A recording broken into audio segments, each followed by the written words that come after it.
We are in the middle of the All-Star break, a week off of games for the Bulls, and boy, do they need it after going into that break on a 4-game losing streak. It will be exciting to see Matas Buzelis, though, who was just announced that he'll actually be replacing the injured Yves Missy in the Rising Stars game, and of course, the Slam Dunk Contest, which will take place on Saturday. But I'm not here to talk about that today, and we'll likely have some content covering All-Star Weekend once it concludes and how our guy Matas shows up.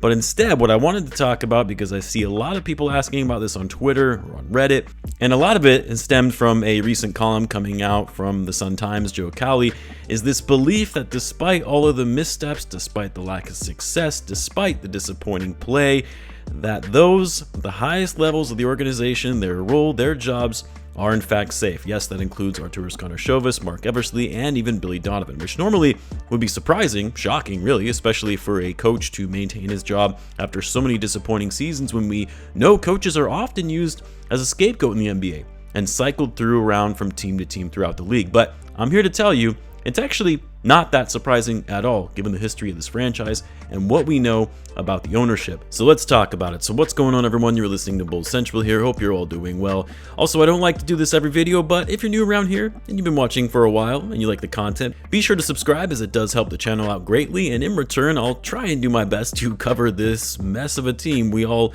love and hate at the same time. Now, when AK was first hired back in April 2020, this was shortly after the NBA season was suspended due to the pandemic. Everything was put on pause.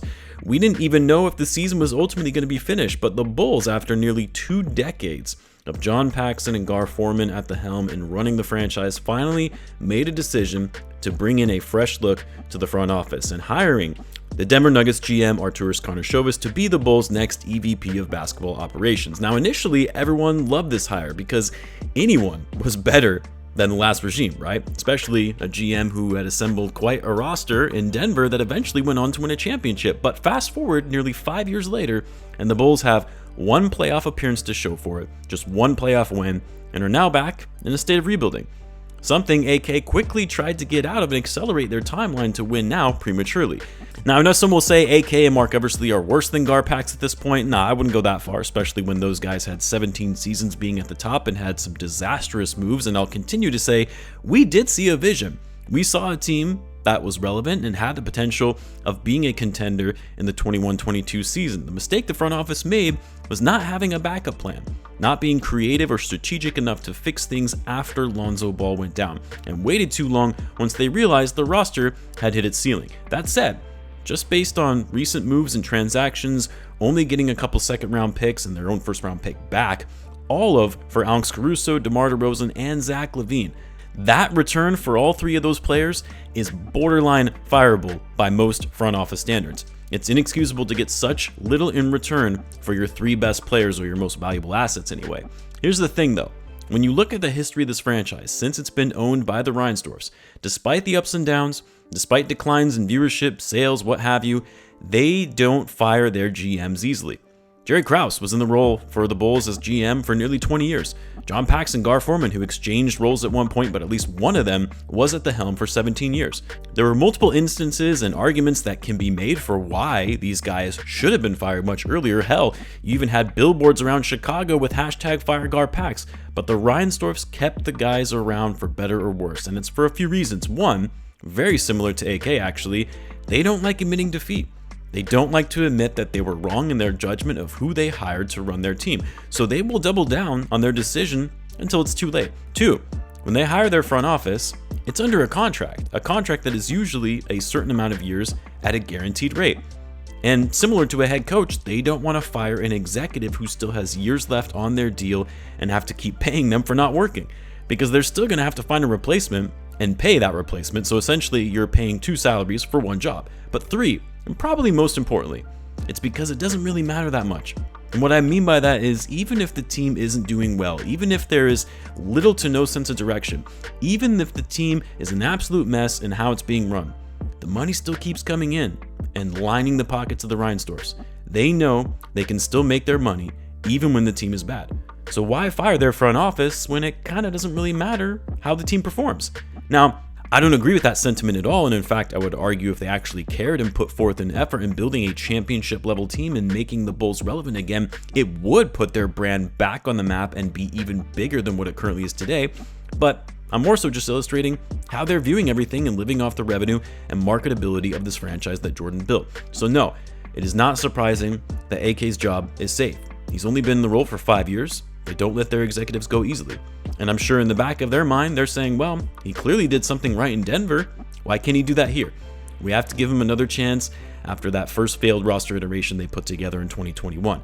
Now, as far as Billy Donovan goes, I've said before, his job security and his ability to never be on the hot seat despite failing to get a pretty talented roster out of the play-in needs to be studied, because literally any other coach in the NBA, if it was any other team, he would have been fired a long time ago.